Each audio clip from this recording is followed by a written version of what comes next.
Notre attitude dans l'épreuve, on traverse un moment un peu particulier. Comme je disais dans ma prière, c'était un moment un peu unique. On n'a jamais vécu ça et j'espère qu'on ne le revivra jamais.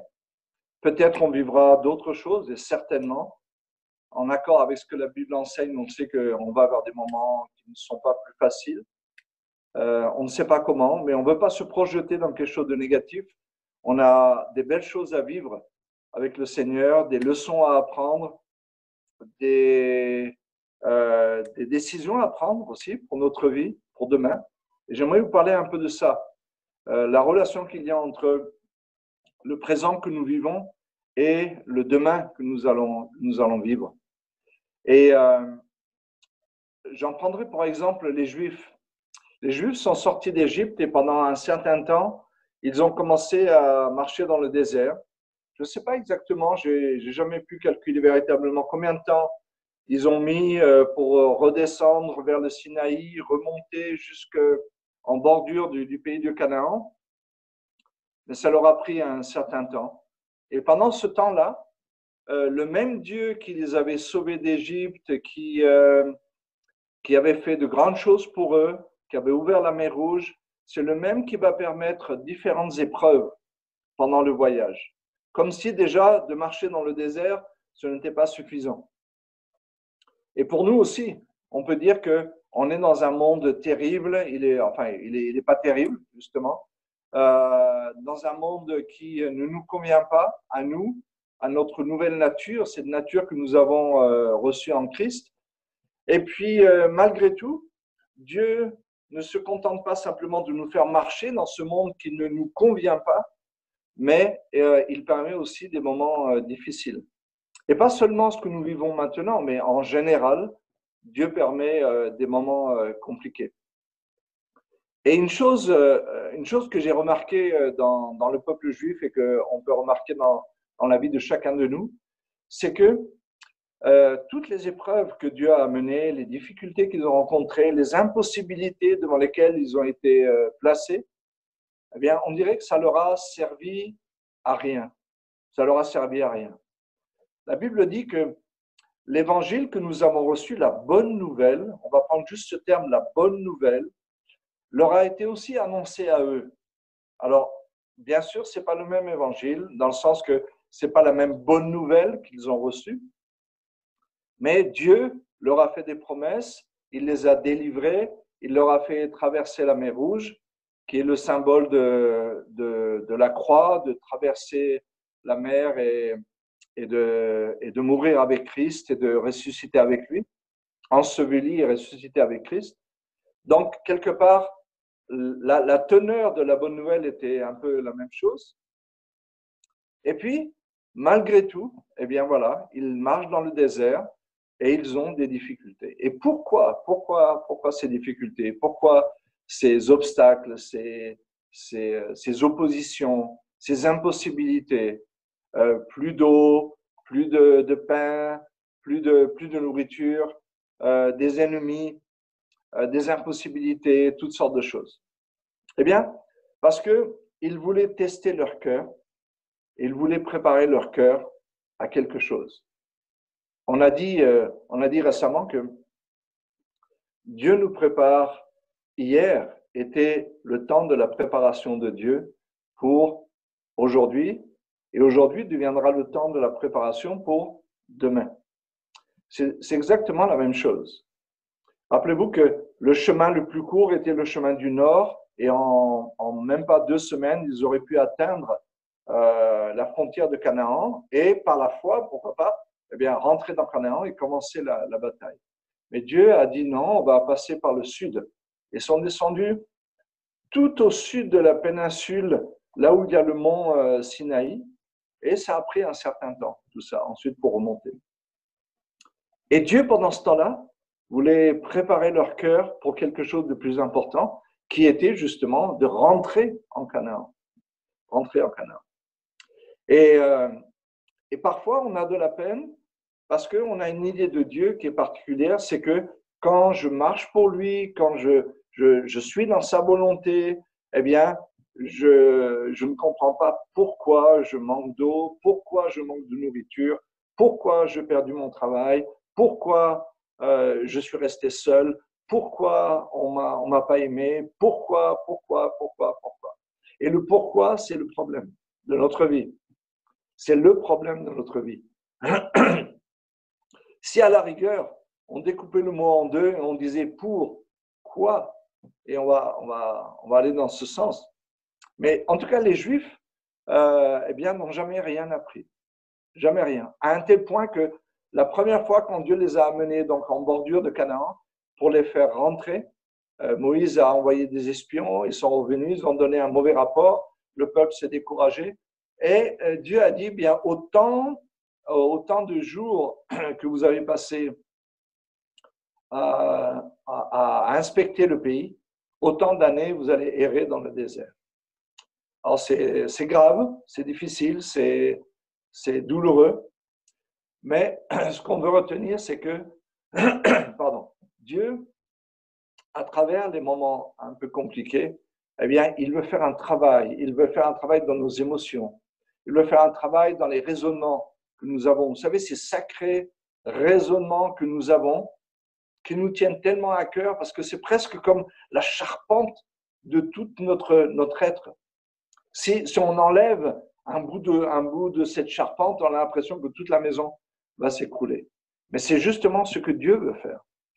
Il veut. Dans Jérémie 31, verset 28, je vous lis ce verset, il est dit, il parle à Jérémie, il dit « Et comme j'ai veillé sur eux pour arracher, abattre et détruire, ruiner et faire le mal, ainsi je veillerai sur eux pour bâtir et pour planter, dit l'Éternel. » Alors Dieu est dans le business de faire ces deux choses, de détruire, d'arracher, de déraciner, de ruiner certaines choses dans nos vies qui ne sont pas compatibles et qui sont des obstacles.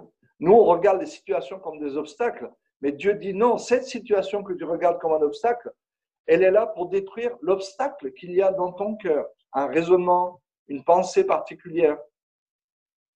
Et donc, Dieu veut faire ce travail. De toute façon, dans toute la Bible, on voit ça.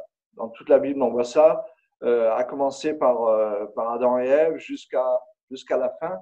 On voit que tous les hommes de Dieu, le peuple de Dieu, les chrétiens, les juifs, tous ont vécu par les voies de Dieu. Et les voies de Dieu, on ne les aime pas forcément, mais c'est comme ça.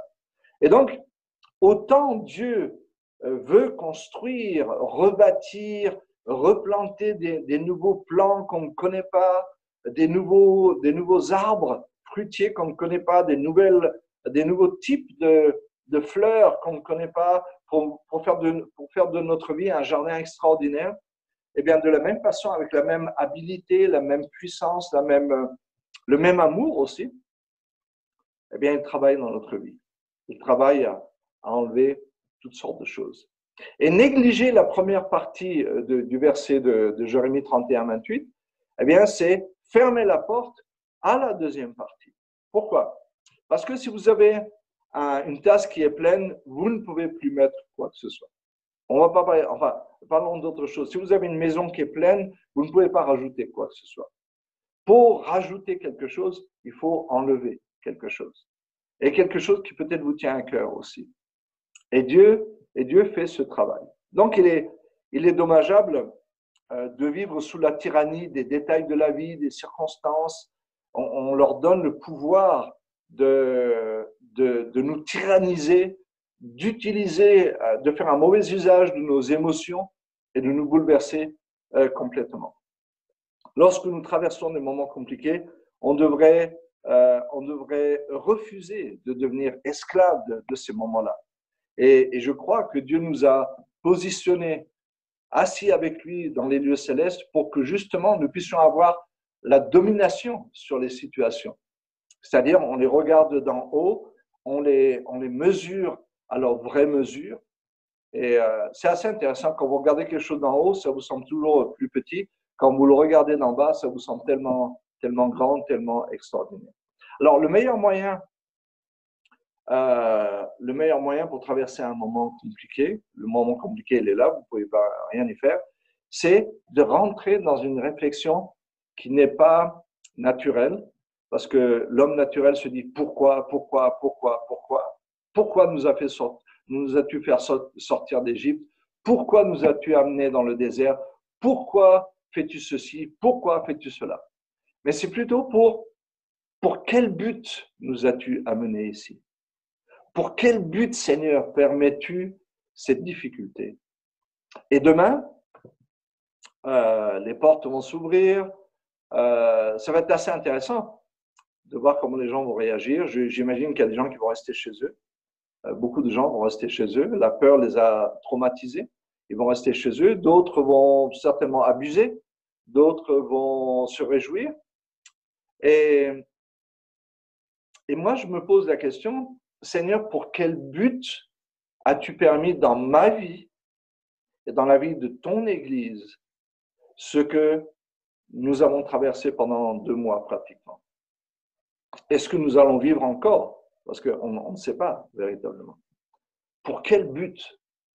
Et lorsqu'on pense de cette façon, pour quel but? Notre façon de penser, elle est spirituelle, elle est positive, elle est constructive, elle nous pousse en avant, elle nous tire en avant, et on n'est pas coincé ni dans l'épreuve, ni dans la difficulté, mais on est complètement, il y a une dynamique positive qui nous attire en avant. Pardon. C'est indispensable, c'est incontournable, on va dire, de vraiment avoir la pensée de Dieu lorsqu'on traverse ces moments-là. C'est pour ça que j'aime beaucoup ce que Jacques dit. Et Jacques, c'est un homme direct qui ne prend pas de fioritures, il ne met pas de fioritures, il ne prend pas de gants pour dire les choses, mais il les dit de façon vraiment extraordinaire et spirituelle. Vous connaissez ce passage, mais je vous le lis quand même. Mes frères, Jacques 1, versets 2 à 4, regardez comme un sujet de joie complète les diverses épreuves auxquelles vous pouvez être exposés, sachant que l'épreuve de votre foi produit la patience. Mais il faut que la patience accomplisse parfaitement son œuvre, afin que vous soyez parfaits et accomplis sans faillir en rien. Alors, Jacques, ici, dans ce passage, bien sûr, il parle de l'épreuve, il ne nie pas la chose. Il dit, oui, vous avez des épreuves, c'était même des persécutions. Il dit, mais ça, c'est rien. Faut pas vous attarder là-dessus. Des épreuves, vous en aurez tout le temps. Et même Dieu les permet, et même Dieu les suscite, parce qu'il veut faire une œuvre dans notre cœur pour nous préparer à quelque chose de plus grand, quelque chose de plus beau, quelque chose de plus fort. Alors, il ne s'appesantit pas sur la nature des épreuves, la durée des épreuves ou quoi que ce soit. Est-ce que c'est une injustice? Est-ce que ça vient d'un homme? Est-ce que c'est juste la société? Est-ce que c'est mon voisin? Est-ce que c'est quelqu'un dans ma famille? Non, il ne dit rien de ça. Il parle du but. Regardez, il dit, premièrement, sachant que l'épreuve de votre foi produit la patience, ça c'est la voie de Dieu. La voie, V-O-I-E, c'est la voie, c'est la façon dont Dieu travaille. Et il dit, et il faut que la patience accomplisse parfaitement son œuvre. Donc, on casse pour reconstruire. Il dit, afin que, quel est le but? Pour quel but? Afin que vous soyez parfaits et accomplis sans faillir en rien. Et tout à coup, cette chose monstrueuse qui est devant nous, eh bien, devient un instrument béni entre les mains de Dieu pour nous rendre parfaits et accomplis sans faillir en rien. Waouh! Quel but! Quel grand but! Quel but extraordinaire! Mais peut-être certains vont sortir demain et puis un jour, peut-être, j'espère que ça va s'arrêter tout ça. Et puis, comme les Juifs, on va continuer notre vie. On va continuer notre vie. On n'a pas cherché le but. Dieu n'a pas pu nous parler parce qu'on était tellement focalisé aussi sur autre chose. Dans Osée 1, 11, verset 3, il est dit, un verset qui est épouvantable, c'est moi qui guidais les pas d'Éphraïm, le soutenant par ses bras, et ils n'ont pas vu que je les guérissais. C'est quand même extraordinaire. Tu es malade, quelqu'un te guérit, et tu es tellement concentré sur toi-même, sur tes raisonnements, que tu ne vois même pas que tu as été guéri. Je veux dire, oui, c'est épouvantable. Vous savez pourquoi? Quand on est concentré sur nous-mêmes, c'est ce qui nous arrive. Absolument. Quand on est concentré à se poser juste cette question, pourquoi moi? Pourquoi ça m'arrive? Et puis ça engendre de toute façon une projection hyper négative sur l'avenir, sur le futur. Mais lorsque on se pose la question dans quel but, nous-mêmes maintenant nous nous plaçons dans une dynamique positive et on va regarder l'avenir avec une attente, une espérance toute particulière. Samuel, vous connaissez Samuel, lorsque le prophète, lorsque Saül a été rejeté, Samuel s'est mis à pleurer parce que c'était le roi d'Israël, c'est lui qui l'avait oint en plus, etc. Il pleure et Dieu à un moment donné lui dit, mais ça suffit, arrête, arrête. Je l'ai rejeté parce que je veux maintenant élever un homme qui a vraiment mon cœur. Et je veux t'utiliser. Arrête de pleurer. Il y a un but à ce que j'ai fait. Si la Bible nous dit que dans Proverbe 16,4, que Dieu a tout fait pour un but, même le méchant pour le jour du malheur, ça veut dire que le méchant, je ne dois pas le voir comme un obstacle, je ne dois pas le voir comme un ennemi, je ne dois pas le voir comme quelque chose à rejeter. C'est Dieu qui contrôle, c'est Dieu qui gère. Ma responsabilité, c'est de me poser la bonne question. Dans quel but, pour quel but Dieu fait-il cela? Et puis, pour terminer, dans Luc 24, on a cette histoire fameuse, mais très belle, de Jésus qui apparaît aux disciples d'Emmaüs, qui marchaient sur la route avec un visage défait, ne se posant que des pourquoi. Mais pourquoi c'était comme ça? Pourquoi il n'a pas vécu plus longtemps? Pourquoi il est mort? Pourquoi Dieu l'a laissé mourir? Pourquoi on n'a pas été plus courageux? Et pourquoi ça s'est fini comme ça? Et pourquoi c'est toujours comme ça? Le problème, c'était que ils ne s'étaient pas laissés véritablement enseigner. On en a déjà parlé, mais ils ne se sont pas laissés enseigner par Dieu au moment opportun.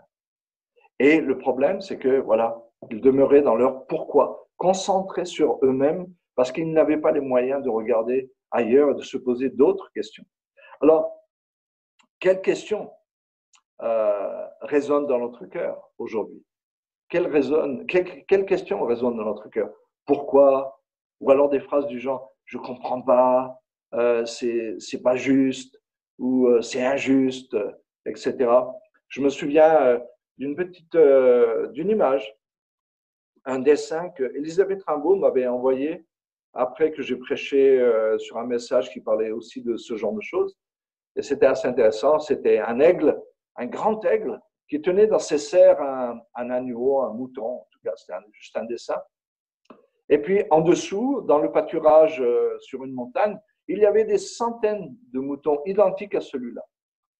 Et puis, le mouton, qui était tenu dans les serres de l'aigle, tourne sa tête, donc il tournait sa tête vers l'aigle, et il lui pose une question. Il lui dit, pourquoi moi? Pourquoi moi? Alors qu'il y en a des centaines en bas, pourquoi moi? Vous savez quoi? Question qui va vous tenir éveillé toute la nuit, mais qui n'aura jamais de réponse. La seule réponse à laquelle que Dieu veut nous donner et la réponse qu'il veut donner à la vraie question, c'est dans quel but? Dans quel but? Nous réfléchissons. Dieu nous a donné une intelligence, il nous a donné sa parole et il nous appelle à réfléchir, à le chercher et à dire Seigneur, tu as permis telle chose dans ma vie, tu as permis pendant ce confinement, tu as permis des choses, j'ai peut-être perdu mon travail, peut-être je suis tombé malade comme certains, on le sait, où les gens m'ont laissé, je suis resté seul, j'ai vu personne, les gens ne m'ont pas vraiment appelé, pourquoi moi, pourquoi ceci, pourquoi.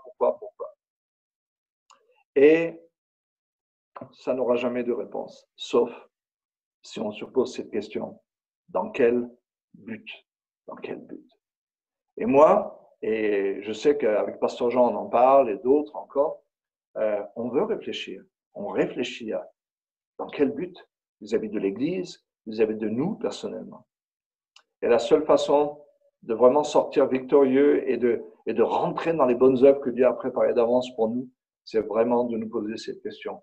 Pour quel but et non pas pourquoi? Voilà, que Dieu vous bénisse.